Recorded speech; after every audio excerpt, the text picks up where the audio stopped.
College ಬಿಟ್ಟು ಮನೆಗೆ ಮರಳ್ತಾ ಇದ್ದ ವಿದ್ಯಾರ್ಥಿನಿಗೆ ಹಾಡು ಹಗಲೇ ರಸ್ತೆಯಲ್ಲೇ ಲೈಂಗಿಕ ಕಿರುಕುಳ ನೀಡಲು ಮುಂದಾಗಿದ್ದ ಕಾಮುಕನಿಗೆ ಸಾರ್ವಜನಿಕರೇ ಹಿಡಿದು ಥಳಿಸಿದಂತಹ ಘಟನೆ ಉಡುಪಿಯ ಪುರಭವನದ ಬಳಿ ಇಂದು ನಡೆದಿದೆ. ಬಸ್ಸಿಗಾಗಿ ಕಾಯ್ತಾ ಇದ್ದ ಯುವತಿಯ ಮೇಲೆ ನೀಲ್ಗಮ ಎಂಬ ಯುವಕ ಕಿರುಕುಳ ನೀಡಲು ಮುಂದಾಗಿದ್ದಾನೆ. ಯುವತಿ ಬೊಬ್ಬೆಯನ್ನ ಹಾಕಿದಾಗ ಸಹಾಯಕ್ಕಾಗಿ ಸಾರ್ವಜನಿಕರು ಧಾವಿಸಿ ಬಂದು ಆತನನ್ನ ಹಿಡಿದು ಚೆನ್ನಾಗಿ ಧರ್ಮದೇಟನ್ನು ನೀಡಿದ್ದಾರೆ. ಬಳಿಕ ಕಜ್ಜಾಯ ಕೊಟ್ಟು ಪೊಲೀಸ್ ಜೀಪು ಹತ್ತಿಸಿದ್ದಾರೆ. ಬಳಿಕ ಆರೋಪಿಯನ್ನ ಉಡುಪಿ ಮಹಿಳಾ ಠಾಣೆಗೆ ಒಪ್ಪಿಸಲಾಗಿದೆ.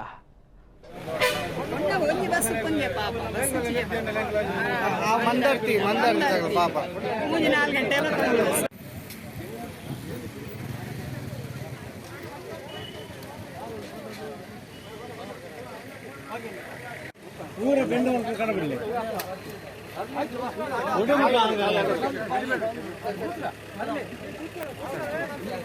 ಒಂದು ಬಿಡ್ಲಿಕ್ಕೆ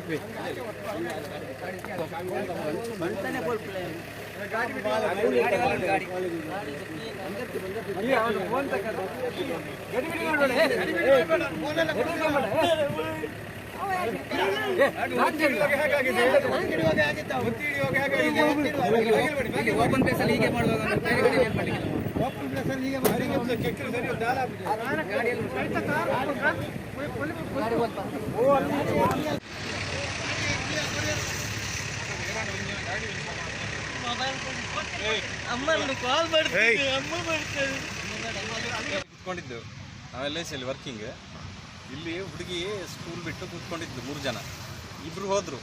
ಆಗ ಒಬ್ಳು ಉಳಿದಿಲ್ಲ, ಇವ ಅವಳನ್ನು ಹಿಡಿದು ಇದು ಮಾಡ್ತಿದ್ದಾನೆ, ಒತ್ತಿಟ್ಟಿದ್ದಾನೆ. ನಮ್ಮನ್ನು ನೋಡಿ ಹೊಡಿದ ಕೂಡಲೇ ಅಲ್ಲಿ ಹಿಡ್ದಿಟ್ಟೆ ನಾವು. ಹಿಡಿದು ಕೊಲೆ ಮಾಡ್ಲಿಕ್ಕೆ ಎಂತ ಗೊತ್ತಿಲ್ಲ, ಒಟ್ಟು ಇಟ್ಟಿದ್ದಾನೆ. ಅವಳು ಗೊಬ್ಬೆ ಹಿಡಿತಿದ್ದ. ಮತ್ತೆ ನಾವು ಬಂದು ಹಿಡಿದು ಈಗ ನಾನು ಬರುವಾಗ ಇವರೆಲ್ಲ ಹಿಡಿದು LIC ಸ್ಟಾಫ್ ಎಲ್ಲ ಹಿಡಿದು ಅವರನ್ನು ವ್ಯವಸ್ಥೆ ಇಟ್ಟಿದ್ದರು. ಮತ್ತು ನಾನು ಬಂದು ಕೇಳಿದಾಗ ನಾನು ಅಂಬಲ್ಪಾಡಿಯ ಮಾಜಿ ಗ್ರಾಮ ಪಂಚಾಯತ್ ಸದಸ್ಯ ಮಗ ನೀನು ಏನಂತ ಹೇಳಿದ. ಮತ್ತು ನಾವು ಪೊಲೀಸ್ನವರಿಗೆ ಫೋನ್ ಮಾಡಿ ಅವರನ್ನು ಮಹಿಳಾ ಠಾಣೆಯಲ್ಲಿ ಫೋನ್ ಮಾಡಿ ಕಳಿಸಿದ್ದೀವಿ. ಮತ್ತು ಗಾಡಿಯ ಚಾವಿಯನ್ನು ಸಹ ಅವರ ಹತ್ರ ಕೊಟ್ಟು ಈಗ ಅವರ ತಾಯಿ ಸಹ ಬಂದಿದ್ದಾರೆ, ಪೊಲೀಸ್ ಸ್ಟೇಷನ್ಗೆ ಕಳಿಸಿ